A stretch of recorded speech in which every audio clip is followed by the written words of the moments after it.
Soy el doctor Yasmani Pozo Almanza, docente de la materia de morfofunción. En esta oportunidad revisaremos lo referente al aparato digestivo.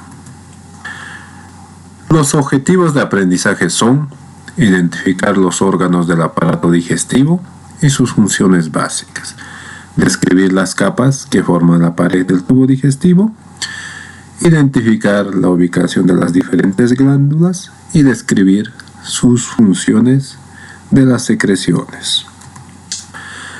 Describir la ubicación estructural del tubo digestivo y de las estructuras asociadas, como ser el hígado, vesícula biliar y otros. Describir las 3 fases de la digestión. Describir los efectos del envejecimiento sobre el aparato digestivo y describir los trastornos relacionados con el aparato digestivo. Y en la primera parte se habló de la boca, esófago. En esta segunda parte hablaremos del estómago para abajo, ¿ya? El estómago es un órgano, ¿no? Tiene una forma de J. ¿Dónde está? En el epigastrio, debajo del diafragma. Anatómicamente tiene 4 porciones o 4 partes, que son primeramente el cardias, que es el sitio que se conecta con el o comunica con el esófago. Lateral al cardias y una estructura en forma convexa se denomina fondo o fundus. Inferior al fondo se encuentra el cuerpo. Y distal al cuerpo se encuentra la porción pilórica. A la vez, esta porción pilórica está conformado o tiene 3 porciones, que son primeramente el antro pilórico, el conducto pilórico y el esfínter pilórico. Cabe recalcar que el estómago se comunica de manera directa con el duodeno a través del esfínter pilórico. A su vez, el estómago tiene 2 curvaturas, una curvatura menor, cóncava, y una curvatura mayor, convexa. A nivel histológico, pues, el estómago, como observan, tiene las 4 capas, ¿no? Mucosa, submucosa, muscular y la serosa. Pero tiene características propias que lo diferencian de los diferentes órganos. Y estas características se ven principalmente ¿dónde? En el epitelio de la mucosa, la cual está formado por las células de la superficie de la mucosa, ¿ya? Que son estas. Como pueden observar, la superficie de la mucosa no es una superficie lisa. Presenta impresiones o depresiones digitales, como pueden observar, ¿no es cierto? Y estas depresiones se denominan como tal en sí glándulas gástricas. Estas glándulas gástricas se abren a la luz del intestino en estructuras denominadas fositas gástricas, ¿ya?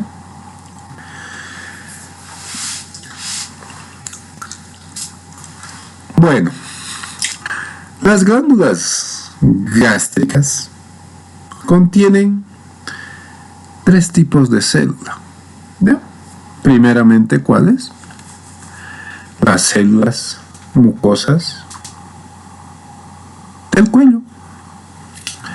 Primeramente, estas pueden ser las células mucosas de la superficie o las células mucosas del cuello. Como su nombre lo dice, células mucosas. Entonces se especializarán en la producción de moco. Y este moco sirve o es una barrera protectora con el medio ácido que se encuentra en esta zona. Otra célula muy importante de la glándula gástrica, pues, es la célula parietal, que es una célula que se especializa en la producción de ácido clorhídrico y factor intrínseco.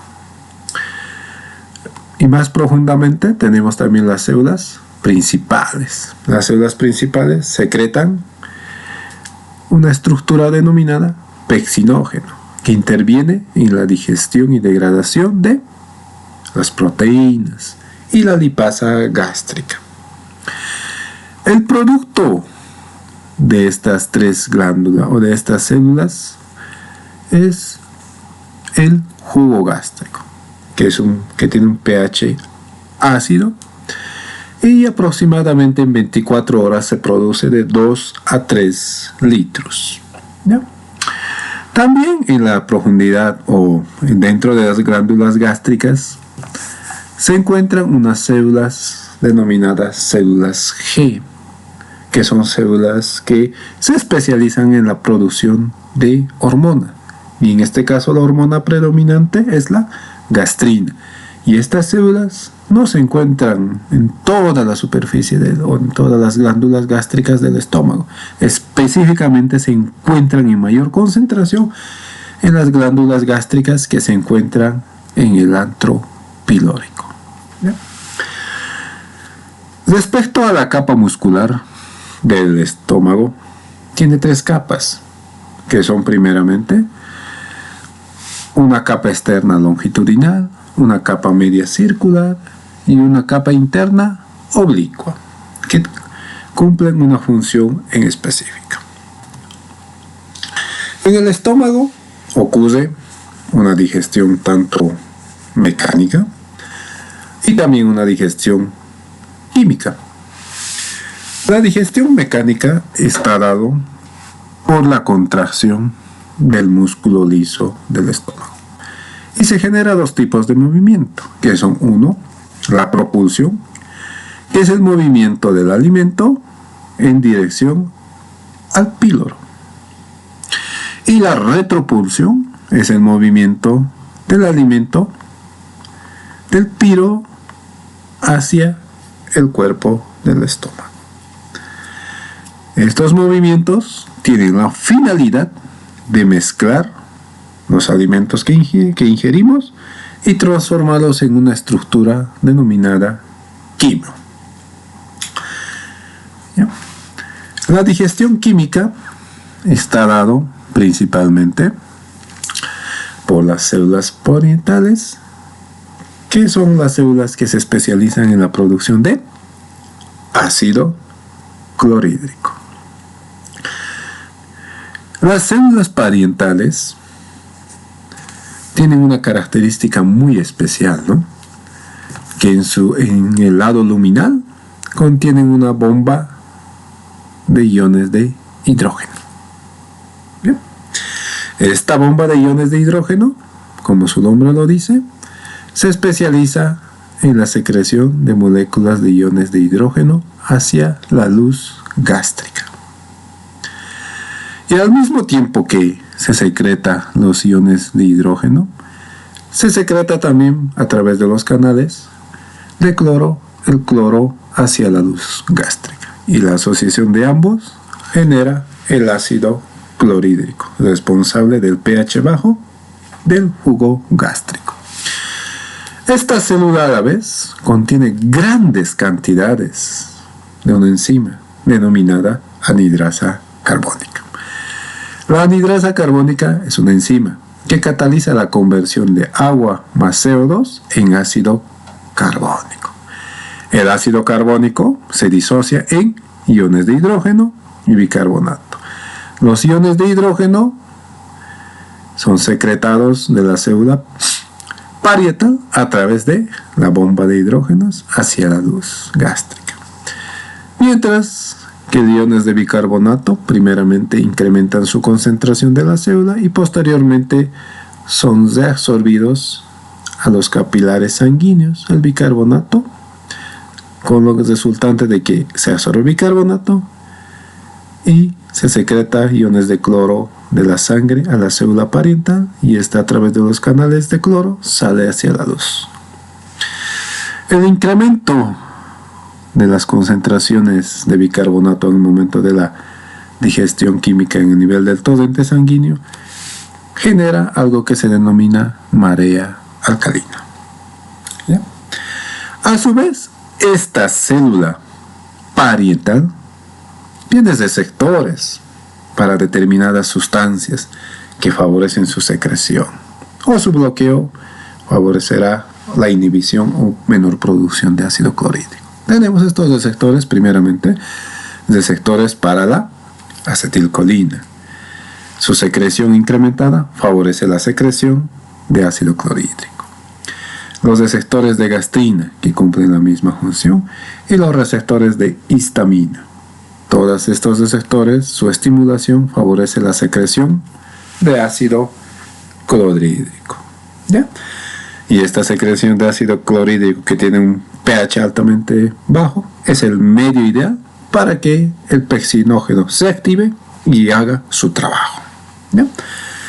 Un ejemplo muy importante del bloqueo de receptores, de uno de estos receptores, pues es cuando se utilizan medicamentos para el tratamiento de la gastritis.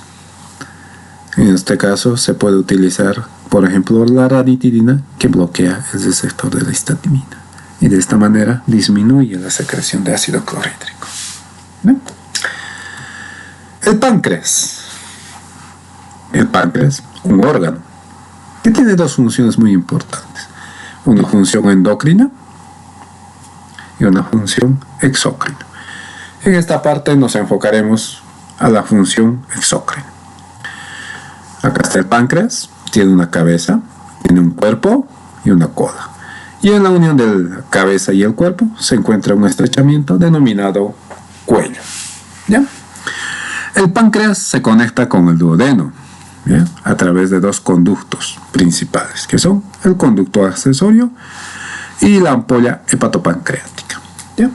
Estos conductos se originan, ¿dónde? En los acinos pancreáticos. Estos acinos pancreáticos confluyen y forman el conducto pancreático de Wirsum, que transcurre a nivel del cuerpo, cuello, y a nivel de la cabeza se fusiona con el colédoco, formando la ampolla hepatopancreática o de Vater. Y esta ampolla o este conducto se abre a nivel de la papila duodenal mayor, que en su interior contiene esta papila un esfínter que regula la entrada del jugo biliar, del líquido biliar y el jugo pancreático, y esta se denomina esfínter de Oddi. ¿Ya? Histológicamente el páncreas está conformado por dos tipos, ¿no? Tiene dos componentes: los islotes de Langermann, que constituyen el 1%, y los acinos pancreáticos, que constituyen el 99%. El acino pancreático es la responsable de la producción del jugo pancreático. Este jugo se produce aproximadamente en 24 horas. Su producto es aproximadamente de 1.2 litros a 1.5 litros. El pH del jugo pancreático es alcalino, de 7.1 a 8.2, y este pH ayuda a neutralizar el pH ácido del jugo gástrico. Está conformado principalmente por agua, bicarbonato y enzimas que intervendrán en la digestión. Dentro de las enzimas tenemos, para la digestión de carbohidratos, la amilasa pancreática. Para la digestión de proteínas tenemos el trixinógeno, quimiotrexina, carboxipeptidasa y elastasa. Para la digestión de lípidos tenemos la lipasa pancreática. Y para la digestión de los ácidos nucleicos, ¿no?, como el DNA, RNA, está pues la ribonucleasa y la desoxibonucleasa. ¿Ya? Que más adelante veremos cómo intervienen en el proceso de digestión y absorción. El hígado y la vesícula biliar. El hígado es el órgano más pesado del cuerpo. El peso es aproximadamente de 1.4 kilos. ¿Ya? La vesícula biliar tiene una longitud aproximadamente de 7 a 10 centímetros. ¿Ya? Se encuentra ubicado en la parte posterior del hígado. Anatómicamente, el hígado está dividido en dos lóbulos, gracias al ligamento falciforme, que en su extremo inferior y terminal contiene el ligamento redondo. Gracias a este ligamento, el hígado se divide en un lóbulo izquierdo y un lóbulo derecho. Externamente se evidencia que el lóbulo derecho a la vez contiene dos lóbulos, un lóbulo cuadrado y un lóbulo caudado. Pero, según la distribución de los vasos sanguíneos, estos lóbulos corresponden al lóbulo izquierdo. ¿Bien? Listo. Anatómicamente, la vesícula biliar, que se encuentra ubicado en la parte posterior del hígado, tiene un componente que se llama el fondo, el cuerpo y el cuello, y drena su producto hacia al conducto vesicular. ¿Ya? A nivel histológico, el hígado está conformado por tres estructuras muy importantes, que son los hepatocitos, que constituyen el 80% de la masa hepática, los sinusoides hepáticos y los conductos y canalículos biliares. Los sinusoides hepáticos, como pueden observar, están distribuidos en forma de láminas. ¿Ya? Distribuidos en láminas de una forma radial, como se observa en esta imagen. Los canalículos biliares se encuentran entre los hepatocitos. ¿Bien? Estos canalículos biliares se fusionan a un conducto biliar.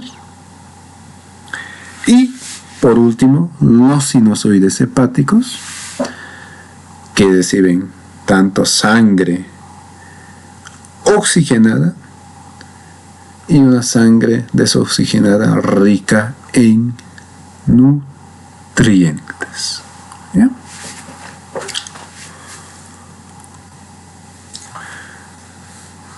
Según la distribución de los hepatocitos, los conductos biliares y los sinusoides hepáticos, se conforman los lobulillos hepáticos o portal o acino hepático. ¿Ya? El lobulillo hepático hace referencia que la tríada portal se encuentra en el borde de los hepatocitos. ¿Ya? Y en el lobulillo portal hace referencia que más que todo a la porción exócrina. Pero la teoría más aceptada allí por todos es el acino hepático, ¿ya? Que es la unidad estructural y funcional del hígado, que tiene una porción longitudinal. A la vez, el acino hepático está dividido en tres zonas. Una zona 1, próxima a la tríada portal, y una zona 3, próxima a la vena central. Y entre ambos, entre la zona 1 y la zona 3, se encuentra la zona 2. ¿Ya? El conocimiento de estas zonas es muy importante, ¿ya? Ya que aquellos o aquellas células que se encuentran cercanas a la zona 1 o próximas acá son las primeras en recibir nutrientes, ¿ya? Y aquellas que se encuentran lejanas a la zona 1, como es el caso de la zona 3, pues son aquellas que reciben menor cantidad o son las últimas en recibir los diferentes nutrimentos, ¿ya? Como habíamos mencionado, la irrigación del hígado pues es variada, ¿no? Ya que recibe la sangre oxigenada de la arteria hepática. Recibe también la sangre desoxigenada, pero rica en nutrientes, a partir de la vena porta. Todos estos vasos llegan hasta el sinusoide hepático, lugar donde se realizará el intercambio tanto de nutrientes y productos de desecho. Una vez realizado ese proceso, pues Estos sinusoides hepáticos desembocan en la vena central, la cual desemboca en la vena hepática, y esta desemboca en la cava inferior, y por la cava inferior llegan hacia el corazón, específicamente a la aurícula derecha del corazón, y de la aurícula derecha del corazón, a través del sistema venoso pulmonar, llegan a la aurícula izquierda, y de la aurícula izquierda al ventrículo izquierdo para su distribución nuevamente. Las funciones del hígado son muchas, por eso se considera al hígado como el laboratorio del cuerpo humano, ya que intervienen en el metabolismo de los carbohidratos, convirtiendo el glucógeno en glucosa, los aminoácidos en glucosa y la glucosa en glucógeno y triglicéridos. Y esto dependiendo mucho a las reservas energéticas. Por ejemplo, si estamos en ayuno prolongado, pues el hígado convertirá las reservas de azúcar que están en forma de glucógeno a glucosa, o transformará los aminoácidos en glucosa, ¿ya? Pero cuando comemos, ingerimos cualquier alimento, pues la glucosa va a tener que ser almacenada o utilizada ese mismo rato. También es el sitio donde se realiza el metabolismo de los lípidos, principalmente almacenamiento de triglicéridos, síntesis de las lipoproteínas, colesterol, y también es el lugar donde se produce la lipólisis. Por ejemplo, enfermedades como por ejemplo la esteatosis hepática es resultado del almacenamiento de grandes cantidades de triglicéridos. También interviene en el metabolismo en la eliminación del grupo amino de las proteínas.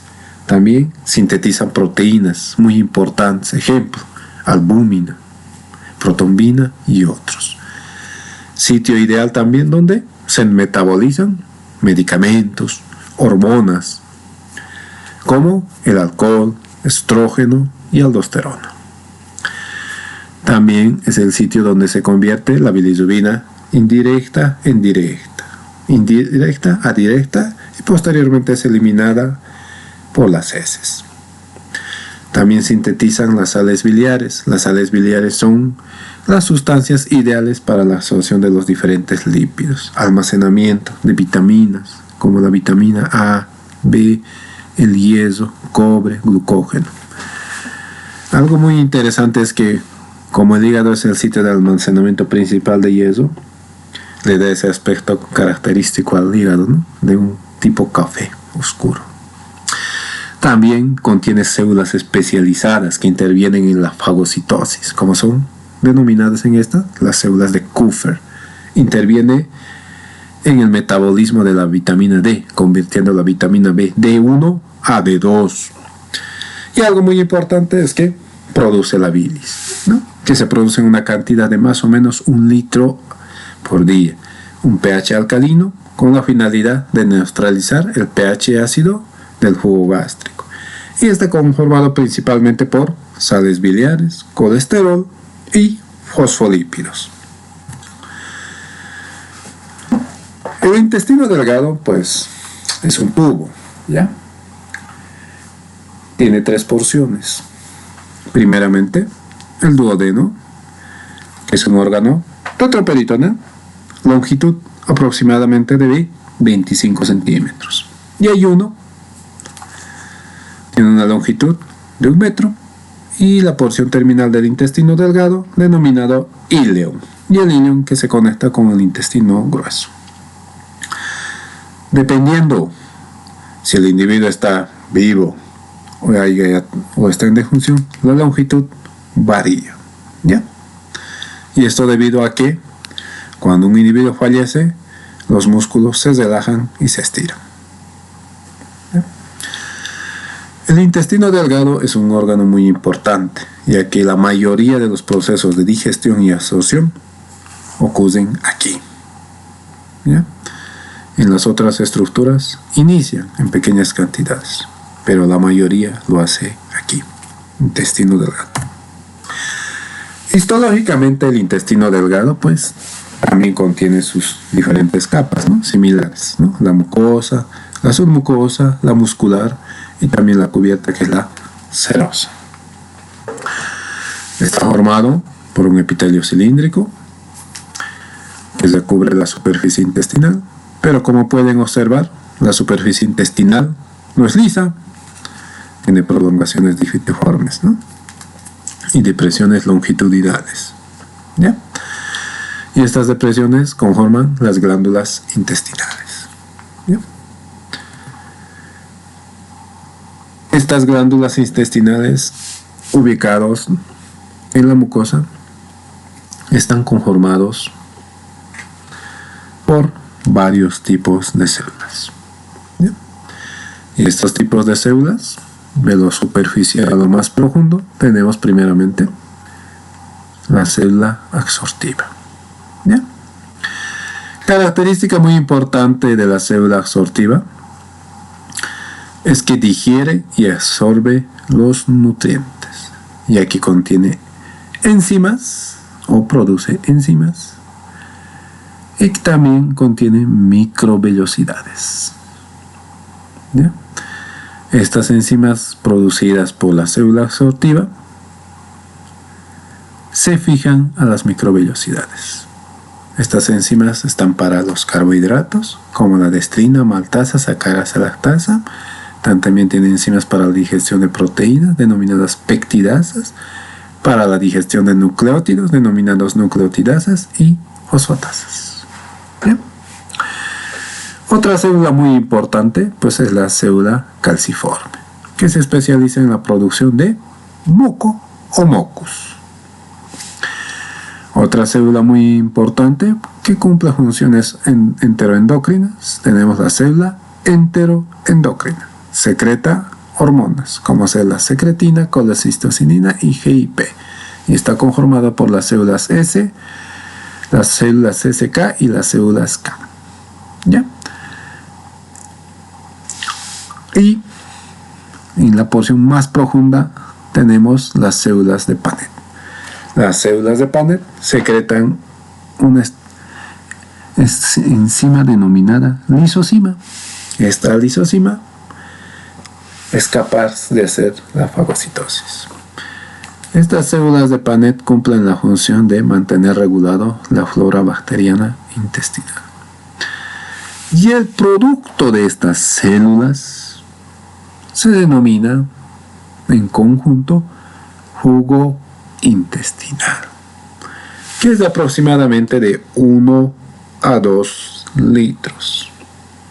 El pH es alcalino para neutralizar el pH ácido del jugo gástrico. A su vez, la mucosa tiene una gran cantidad de tejido linfático, la cual se denomina tejido linfático asociado a la mucosa, que a nivel o en la porción a nivel del hilio se denominará o forma conglomerados denominados placas de Peyer. La submucosa, a diferencia de otras estructuras, contiene glándulas duodenales. Y la muscular está conformada por una estela externa longitudinal y una interna circular.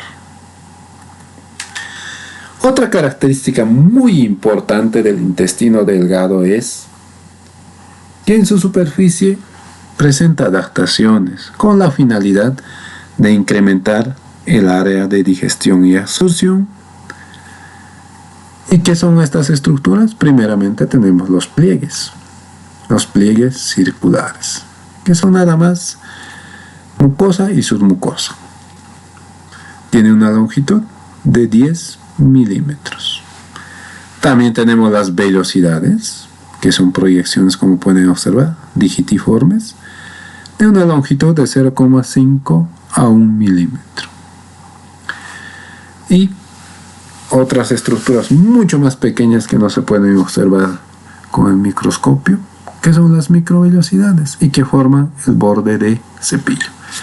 Todas estas adaptaciones del intestino delgado sirven o tienen la finalidad de aumentar el área de absorción. Y Y como habíamos mencionado, el intestino delgado es el sitio donde se realiza la absorción del 90% de todos los nutrimentos que requerimos en el organismo. Y todo este proceso comprende primeramente una digestión mecánica, una digestión química que es realizado en la luz del intestino y a nivel de la superficie apical de las células absortivas, y la absorción, que es el paso de los diferentes nutrimentos desde la luz intestinal hacia el torrente sanguíneo. La digestión mecánica está dada por dos tipos de movimientos, que son primeramente la segmentación y el complejo motor migratorio. Las segmentaciones o movimientos segmentarios tienen por objeto o finalidad de mezclar. El complejo motor migratorio tiene por objetivo o finalidad de propulsar el quimo a lo largo del intestino delgado. La digestión química ocurre en dos lugares. ¿Ya? A nivel de la luz intestinal y otro a nivel de las microvellosidades de las células absortivas. A nivel de la luz intervienen enzimas, ¿ya? Que se encuentran ¿dónde? En el jugo pancreático, jugo intestinal, el jugo gástrico y la bilis. Estas enzimas son para la digestión de carbohidratos, amilasa pancreática; para la digestión de ácidos nucleicos, la ribonucleasa y la desoxibonucleasa; para la digestión de proteínas tenemos la tripsina, quimiotripsina, carboxipeptidasa y elastasa; y para los lípidos tenemos la lipasa lingual, la gástrica y la pancreática. ¿Ya? Esos se encuentran en el jugo, en la luz del intestino. En las células absortivas, en sus microvellosidades, existen otras enzimas, que son la sacarasa, lactasa, maltasa, para la digestión de carbohidratos. Para los ácidos nucleicos tenemos los nucleosidasas y las fosfatasas. Para las proteínas tenemos las peptidasas, aminopeptidasas y dipeptidasas.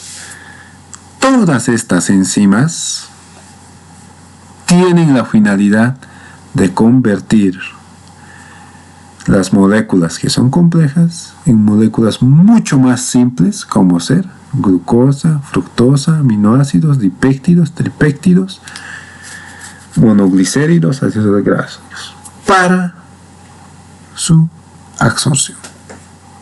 Bien. Una vez ya digerido o fragmentado las moléculas de gran tamaño o menor tamaño, entonces el siguiente paso es la absorción. ¿Ya? La absorción de los carbohidratos se produce por difusión facilitada. ¿Ya? La absorción de los aminoácidos se realiza por dos vías. Puede ser por un transporte activo o un transporte activo secundario asociado a iones de hidrógeno.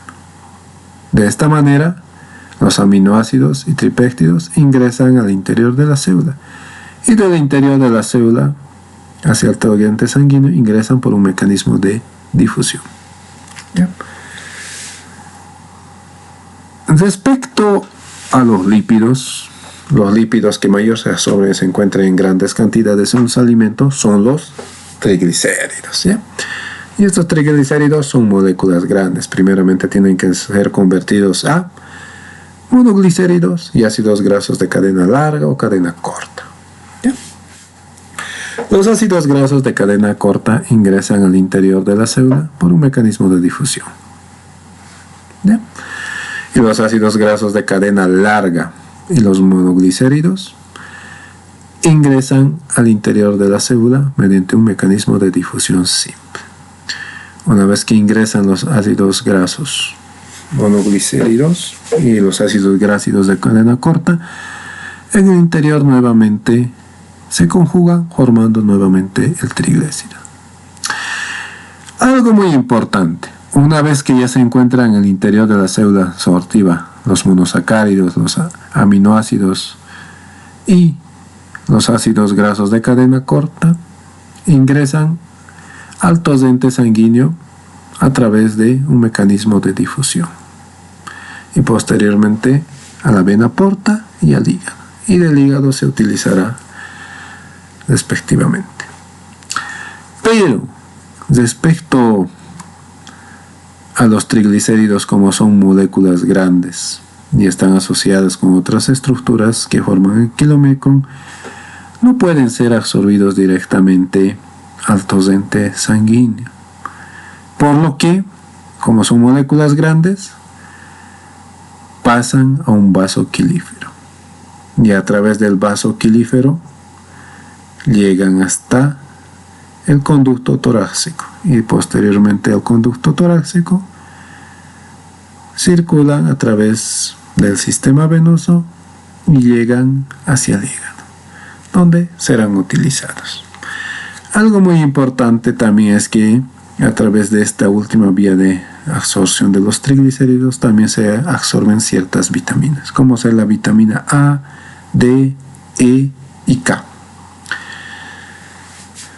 Y los electrolitos que también ingresan son absorbidos gracias a la acción de la bomba de sodio ATPase, la cual se encuentra en todas las células.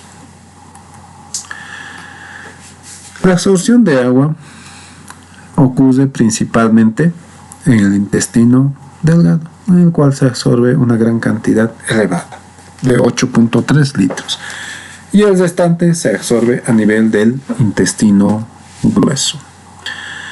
Por eso, cuando existen cuadros patológicos como la diarrea, el proceso de absorción de agua queda alterado, por lo cual se pierde grandes cantidades de líquido que conllevan a una deshidratación, y la deshidratación puede llevar a problemas mucho más graves.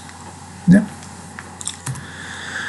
Y la última porción del intestino, pues, se denomina intestino grueso. Longitud de 1.5 metros con un diámetro de 6.5 centímetros en el ser humano vivo. En el ser humano que ya falleció, la longitud es de aproximadamente de 3 metros. Tiene 4 porciones, que son el ciego,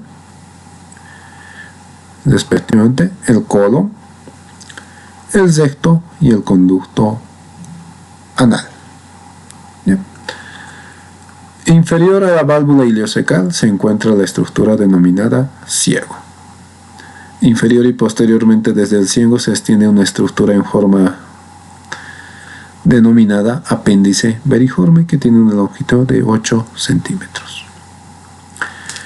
Posteriormente tenemos, superior al ciego, tenemos el colon, que es el colon ascendente, y el descendente, que son órganos retroperitoneales. El colon ascendente se extiende en dirección superior hasta el hígado, donde ofrece una curvatura, la cual se denomina flexura cólica derecha o flexura hepática.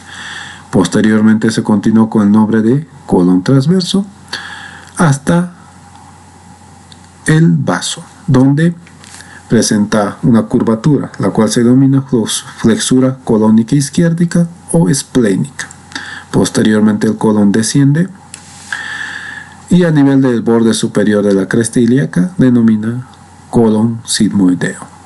El colon sigmoideo se continúa con el nombre de recto, que tiene una longitud de más o menos 15 centímetros, y inferior al recto se encuentra el conducto anal, que tiene una longitud de 3 centímetros más o menos, la cual en su interior presenta las columnas anales, y el conducto anal se abre al exterior a través del ano. Algo muy importante es que a nivel del conducto anal se encuentran los esfínteres, un esfínter anal interno involuntario y un esfínter anal externo voluntario. Este esfínter es muy importante ya que su control nos permite retrasar o favorecer la defecación. Histológicamente, pues, bueno, está conformado principalmente por dos tipos de células. A la vez, igual, esta parte del tubo digestivo no es una superficie lisa. Presenta igual depresiones longitudinales, las cuales se denominan las glándulas intestinales. ¿Ya? Está conformado principalmente a nivel histológico esta parte por dos tipos de células. Las células absortivas, que se encuentran en poca cantidad comparada con el intestino y tienen sus microvellosidades que ayuden a favorecer la absorción. Y las células calciformes, que se especializan en la producción de moco. ¿Ya? Estos son los dos componentes principales de las glándulas intestinales o glándulas de Lieberkühn, las que se denominan en el intestino grueso. También contienen la capa submucosa, la muscular y la serosa. La capa muscular del intestino grueso está conformado por dos capas, una longitudinal y una circular. La capa longitudinal forma engrosamientos, ¿ya?, denominadas tenias, y la capa circular envuelve todo el tubo digestivo o todo el tubo digestivo del intestino grueso, ¿ya? Y a la vez, otra característica muy importante es que el intestino grueso presenta austras y también apéndices omentales. El proceso de digestión y absorción en el intestino grueso también ocurre en esta parte del intestino. Primeramente tenemos la digestión mecánica, ¿no?, que es el batido austral, que se refiere al movimiento del contenido intestinal de una austra a otra austra. Y el peristaltismo es el movimiento intestinal que permite el movimiento del contenido intestinal hasta su posterior eliminación. También en el intestino grueso existe todavía la digestión química, sobre todo realizado por las bacterias, ¿no?, en la cual existe fermentación de los carbohidratos, la cual es responsable de la producción del gas o flactos, ¿no?, y cuando se encuentra en grandes cantidades se denomina flatulencia. También interviene en la digestión de proteínas, y las cuales son responsables del olor característico de las heces. También es el sitio donde se transforma la bilirrubina en la estercolbilina para su posterior excreción y le da el color característico a las heces. La absorción, pues, solamente se absorbe aproximadamente de medio a 1 litro. Se absorben sodio, también cloro, las vitaminas, principalmente la vitamina B y la K. Y algo característico muy importante es que en la parte del intestino grueso se forma lo que se denomina las heces. ¿Bien? Que es una sustancia, puede ser sólida o semisólida. Y en esta parte inicia el reflejo de defecación, que inicia cuando las heces llegan al recto, distiende la pared del recto, lo cual hace que se contraiga y disminuya la longitud del recto, y más la contracción de los músculos abdominales y pélvicos favorecerá la salida de materia fecal. Algo muy importante, la digestión. Existen fases, ¿ya?, que ayudan a esto. Tenemos una fase cefálica, gástrica e intestinal. La fase cefálica inicia cuando vemos un alimento. Por ejemplo, nos imaginamos o nos están sirviendo un plato, ahí inicia. ¿Con la secreción de qué? De los productos de las glándulas salivales y las glándulas gástricas, que se están preparando para recibir la comida que vamos a ingerir. Esto está regulado principalmente por el sistema nervioso parasimpático. La fase gástrica inicia cuando ya ingerimos el alimento y el alimento llega al estómago y empieza a producirse los productos, empiezan a secretar, como es el caso del jugo gástrico, se empieza a contraer y empiezan a mezclar y a digerir. ¿Ya? Esta fase pues está favorecida por un componente hormonal denominado principalmente las células G, gastrina. Y la fase intestinal es cuando ya el alimento pasa del estómago al intestino. ¿Ya? Y en la cual empieza el intestino a producir sustancias que disminuyan este vaciado para que no se pueda para que disminuya el vaciado gástrico. ¿Ya?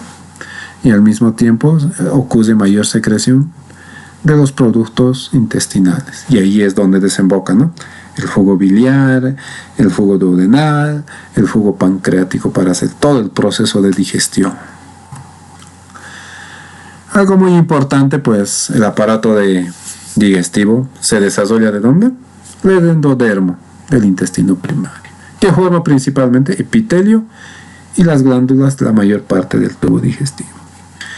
El mesodermo dará origen al músculo liso y al tejido conectivo del músculo liso. Como cualquier estructura, el aparato digestivo envejece.